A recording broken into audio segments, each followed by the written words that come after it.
Shri Radhe everyone, welcome back to my YouTube channel. मैं आ गई हूँ आपकी अपनी फेवरेट स्टोरी पॉकेट में आसमान का आज का एपिसोड लेके। एपिसोड बहुत ही धमाकेदार और इंटरेस्टिंग है, तो प्लीज़ वीडियो को अंत तक जरूर देखिए। चैनल पर नए हैं तो चैनल को सब्सक्राइब करना, बेल आइकन को प्रेस करना। इसकी शुरुआत में हम देखते हैं कि जो दिग्विजय होता है वो बहुत गुस्से में रहता है और घर में आता है। और तभी यहाँ पे हम देखते हैं कि अनीशा भी उसके पीछे आती है और वो उससे बोलती है कि क्या हुआ दिग्विजय, क्या कर रहा है तू, क्यों ऐसे रिएक्ट कर रहा है, तो तुझे आज मुझ पर क्यों भरोसा नहीं है। तभी यहाँ पे हम देखते हैं दिग्विजय जो होता है वो बहुत गुस्से में कमरे में आता है, क्योंकि यहाँ रानी ने डिवोर्स पेपर पर साइन किया है और ये सब अनीशा की वजह से हुआ है। तो वो गुस्से में आता है। यहाँ अनीशा जो होती है उसको मनाते हुए आती है और पीछे से बोलती है कि दिग्विजय देख, तू मेरी बात क्यों नहीं समझ रहा है, सब ठीक हो जाएगा। और एक बार ये कस्टडी अगर डिवोर्स हो जाएगा तो कस्टडी भी तो आ जाएगी तेरे हिस्से में और यहाँ पर धनी भी आ जाएगी।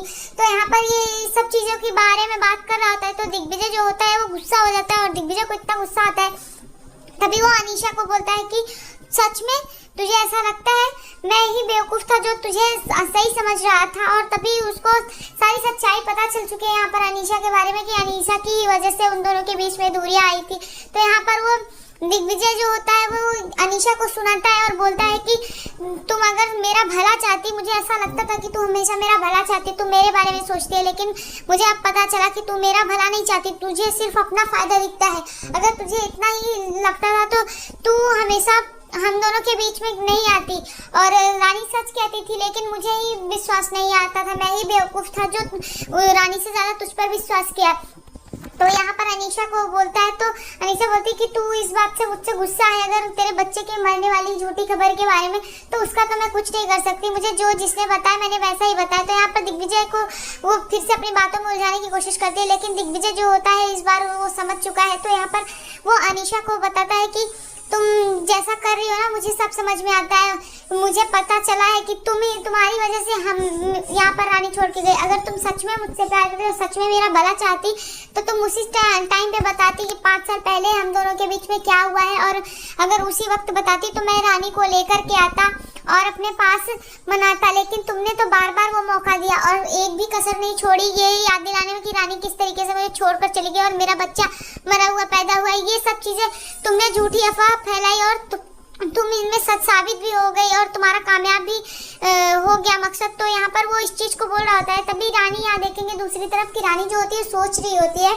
कि दिग्विजय के साथ उसके हैप्पी मोमेंट कैसे थे और सब कुछ सोचने के बाद वो हर चीज को अच्छा फील कर दे। तभी उसको याद आता है कि साइन करते समय दिग्विजय कुछ बोला नहीं, तो वो बोलती है कि आज एक आखिरी उम्मीद थी वो भी टूट गई। मैंने सोचा था कि हमारे रिश्ते में कुछ बचा है, लेकिन तुम्हारी चुप्पी ने ये साबित कर दिया। और दिग्विजय के बारे में वो सोच रही होती है और रोती है कि उसका रिश्ता जो है वो अब जो बाकी था वो खत्म हो गया। या दूसरी तरफ दिग्विजय जो है अनीशा को बहुत सुनाता है और तभी वो बोलता है कि अगर अब हम मेरी और रानी के रिश्ते में कुछ बचे या ना बचे, लेकिन शादी तो मैं तुमसे कभी नहीं करूंगा, ये मेरा आखिरी डिसीजन। और गुस्से में वो जो डिवोर्स पेपर होता है वो फाड़ के फेंक देता है और वहां से कमरे से निकल जाता है। यहाँ पर अनीशा जो होती है बोलती है कि भले ही तू रानी के आने से रानी के उधर हो गया, लेकिन बाकी परिवार वाले भी मेरी मुट्ठी में है। तो यहाँ पर अनीशा ही ऐसा सोच रही होती है। यहाँ दिग्विजय जो होता है वो जाता है कमरे में और रानी का हाथ पकड़ करके खींच के लाता है। और तभी यहाँ पर जो अनीशा होती है वो अपने प्लान के बारे में सोच रही होती है। यहाँ पर दिग्विजय जो होता है वो उसको लेकर के आता है कमरे में और तभी रानी को धक्का देता है और बोलता है कि तुमने उस पेपर पर साइन क्यों किया। तो यहाँ पर रानी जो होती है वो सोच रही होती है और रो रही होती है। तभी वो बोलता है कि तुम्हें ऐसा सच में लगता है कि मेरे रिश्ते में कुछ नहीं बचा और कभी हमारे बीच में प्यार नहीं था, कुछ भी नहीं था, तुम ऐसे कैसे सोच सकते हो। तो यहाँ पर वो रानी को बताता है और रानी को तभी बोलता है कि 5 साल पहले तुमने मेरे से एक सवाल किया था ना कि मैं तुमसे प्यार करता हूँ कि नहीं। हाँ, माना कि वो चीज़ मैंने उस समय गुस्से में जवाब दिया था, लेकिन मैं लेट हो गया हूँ उस सवाल का जवाब देने पर, लेकिन मैं तब भी तुमसे प्यार करता था और आज भी तुमसे प्यार करता हूँ। और तभी वो रानी को यहाँ पर उसका हाथ खींचते हुए बोलता है कि देखना चाहती हो तुम। तभी वो उस कमरे में लेकर जाता है जहाँ पर रानी और दिग्विजय की पुरानी यादें होती हैं, जो उनका कमरा होता है जहाँ पर उनका हैप्पी मोमेंट रहा होता है। तो वहाँ पर लेकर जाते हैं और यहाँ पर दिग्विजय जो होता है रानी को सारे कमरे और तस्वीर दिखाता है। तभी बोलता है कि आज भी ये कमरा और ये सब चीजें वैसी की वैसी हैं, क्योंकि मैं जब भी इस कमरे में आता था तुम्हारे और मेरे बच्चे की याद आती थी और मैं हर टाइम बस यही याद करता था। तभी रानी जो होती है वो कमरे में जाती है, जैसे तो देखती है तो बोलती है कि हाँ मैंने देखा था जब मैं बा का यहाँ पर इलाज करने आई थी नर्स बन के, तब मुझे पता चला था और मैंने देखा था। तो हैं कि सारी चीज़ें और मेरी तस्वीर बिखरी हुई मिली थी। तो दिग्विजय जो होता है वो बोलता है कि वो मैंने गुस्से में किया था। तभी वो बोलते हैं गुस्सा कैसा, जब उसी गुस्से के बीच अनीशा हमारे बीच में आई थी ना, उसी गुस्से की वजह से। और तभी वो बोलता है कि अनीशा से मेरी नज़दीकियाँ तब बढ़ी जब तुम मुझे छोड़कर चली गई और उसने मेरा सपोर्ट किया। और यहाँ पर रही बात शादी की, तो शादी परिवार वालों की मर्जी थी तो इसलिए मैंने किया, वो मेरी रिस्पॉन्सिबिलिटी थी, इसकी वजह से मैं ऐसा कर रहा था। तो यहाँ पर रानी बोलती है कि ये कैसी जिम्मेदारी है कि जिस एक बिस्तर पर सोकर चुकाई जाए। तो यहाँ पर दिग्विजय को वो चीज़ें याद दिलाती है, तो दिग्विजय जो होता है अफसोस करता है। और यहाँ पर तभी रानी बोलती है कि तभी दिग्विजय जो बोलता है कि मैं 5 साल पहले जो चीज़ें कर चुका उसको तो वापस नहीं ला सकता, वो गलती तो हो चुकी है, लेकिन मैं फिर भी चाहता हूँ कि सब कुछ हमारे बीच में ठीक हो जाए। तो यहाँ पर वो रानी को बोलता है कि मैं अपने बच्चे जो रिश्ता है उसको बचाना चाहता हूँ। तो यहाँ पर वो रानी को बोलता है कि देखो इस रिश्ते में हमारे ध्वनि का भी सवाल है, और तो जो भी फैसला लेना सोच समझ के लेना, मैं अपने रिश्ते को फिर से एक मौका देना चाहता हूँ। तो यहाँ पर दिग्विजय से फिर एक चांस मांगता है और बोलता है कि मैं तुम्हारे लिए जो मेरे दिल में जगह थी वो आज तक ना कोई ले पाया है ना कभी ले पाएगा। तो यहाँ पर वो एहसास दिलाता है और तभी वो वहाँ से चला जाता है। और रानी जो होती है वो बिखरे कमरे में वहाँ पर खड़ी होकर के रो रही होती है, और यहाँ पर दिग्विजय भी दरवाजे के पीछे खड़ा होकर के रो रहा होता है। रानी जो होती है वो सब चीज़ें सोच रही होती है, और यहाँ पर जो तस्वीरें बिखरी हुई होती हैं वो सारी तस्वीरें उठा करके रो रही होती है और सारे मोमेंट्स को याद कर रही होती है। और उन दोनों के बीच में वो जो गलतफहमियाँ जल्दी दूर होने वाली है। तो यहाँ पर रानी वो हर मोमेंट को देख करके रो रही होती है, और यहाँ पर दिग्विजय भी जो होता है वो रो रहा होता है क्योंकि उसको भी नहीं पता है। तो यहाँ देखेंगे कि रानी अपनी वो हर तस्वीरें देखती है जिसमें दिग्विजय के साथ उसने वो हैप्पी मोमेंट बिताए हैं, वो सारे पल तस्वीरों को देख करके याद कर रही होती है। और यहाँ दूसरी तरफ देखेंगे कि तभी दूसरे दिन रानी जो होती है वो सोच रही होती है कि दिग्विजय ने कैसे उसको रात को बोला था कि उससे प्यार करता है, वो हर मोमेंट याद करता है। और तभी रानी जो होती है वो इस बारे में सोचती है कि अगर दिग्विजय को कुछ नहीं पता है तो अनीशा ऐसा क्यों चाहेगी, अनीशा ने ऐसा क्यों किया है, और इस चीज़ को मुझे पता लगाना है। और वो याद कर रही होती है कि अनीशा ऐसा कैसे कर सकती है, और अनीशा की कोई साजिश है, इस चीज़ के बारे में वो ध्यान दे रही होती है और तभी बात करती है। और यहाँ पर वो देखती है कि उसके फ़ोन पे एक मैसेज आता है। यहाँ देवू आ जाती है तभी, तो देवू जो आती है तभी बोलती है कि रानी तुझे पता है, तो वो बोलती है हाँ क्या है। तभी वो बताती है कि पता है डीजे ने जो कल रात को डिवोर्स पेपर था उसको फाड़ दिया जो तूने साइन किया था। तो वो शॉक्ड रह जाती है, तभी बोलती है अच्छा ऐसा उसने क्यों किया। तो यहाँ पर तभी देवू जो होती है वो यहाँ पर रानी को बताती है कि रानी देख तेरे और डीजे के बीच में फिर से एक बार मौका मिला है और सब कुछ ठीक हो सकता है, तो इस बारे में सोचना बंद कर।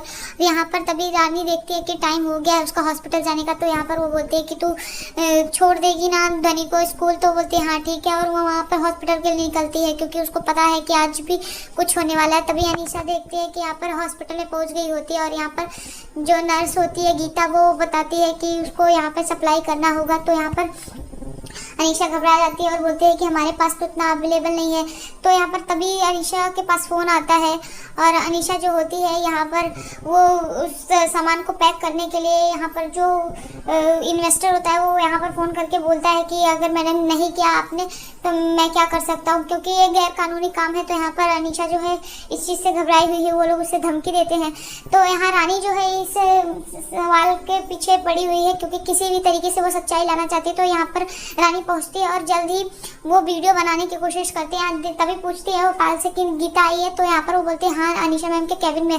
तभी वो अनीशा जो बातें करती है रानी सुन लेती है, और रानी जैसे ही बातें सुनती है यहाँ पर वो जाती है और गीता जो भी पैक कर रही होती है सामान और तभी दवाइयाँ वगैरह वो यहाँ पर फ़ोटो कैप्चर कर लेती है। और यहाँ पर जैसे ही वो वीडियो बनाती है तभी यहाँ जो लेने आता है सामान, तो अनीशा जो भी यहाँ पर गैर कानूनी काम कर रही है इन सब का वीडियो रानी जो होती है अपने फ़ोन में रिकॉर्ड कर रही होती है और बात करती है। यहाँ पर वो अनीशा को धमकी दे रहा होता है कि मुझे जल्दी और भी सामान चाहिए। तो अनीशा बोलती है कि अभी मैंने बड़ी मुश्किल से किया है, तो बोलता है अगर ऐसा नहीं किया तो बहुत जल्दी तुम्हारा ये हॉस्पिटल बंद करवा दूंगी। यहाँ पर धमकी देता है तो अनीशा जो होती है मान जाती है, और यहाँ पर अनीशा दिल्ली के लिए वो बोलता है आने को, तो वो दिल्ली के लिए तैयार होती है और टिकट यहाँ निकलवाती है फ्लाइट का। और जैसे ही दूसरे दिन वो तैयार होकर निकल रही होती है, यहाँ पर रानी जो होती है वो वहाँ पर आ जाती है। यहाँ पर तभी नारायणी बोलती है कि अनीशा कहीं जा रही हो, तो बोलते हैं हाँ माँ हॉस्पिटल का काम है। और तभी रानी जो होती है वहाँ पर देख लेती है, तभी बोलते हैं अनीशा कहीं जा रही हो, तो बोलती है हाँ हॉस्पिटल में 100 काम होते हैं तो मुझे तो जाना ही पड़ेगा। तो यहाँ पर रानी जो होती है बोलती है अच्छा हॉस्पिटल के काम से जा रही हो, तो बोलते हैं हाँ।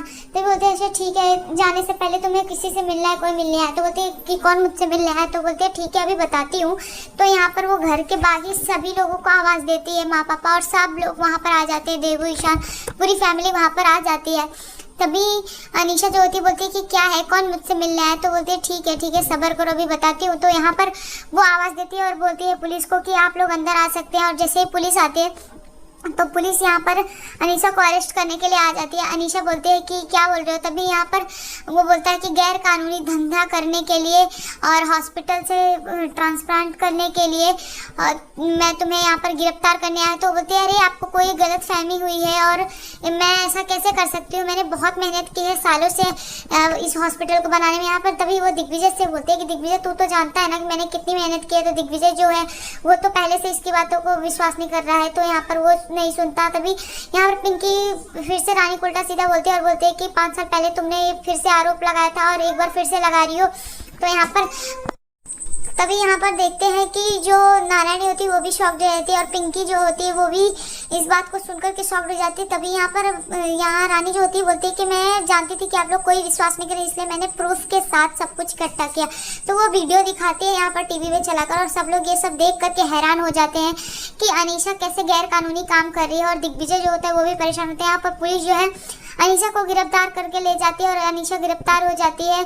तभी यहाँ पर देखेंगे कि आज के एपिसोड में इतना ही फ्रेंड्स। मिलते हैं आपसे नेक्स्ट एपिसोड में, जहाँ पर आप देखेंगे कि ध्वनि के स्कूल से रानी जब लेने जाती है तो यहाँ पर वो बताती है स्कूल की टीचर की उसकी मौसी ले गई और देवू का नाम लेती है। तभी वो फोटो दिखाती है तो यहाँ पर फोटो में अनीशा वो बोलती है ये नहीं है कोई और कर्ली हेयर की थी। तो यहाँ पर रानी जो होती है अनीशा के बारे में जान जाती है तो वो दिग्विजय को फोन करेगी नेक्स्ट एपिसोड में। ऐसा है फ्रेंड्स, अगर वीडियो पसंद आए प्लीज वीडियो को लाइक करेगा, सब्सक्राइब करेगा और बेल आइकन को प्रेस करना ना भूलिएगा। Bye bye, Radhe Radhe.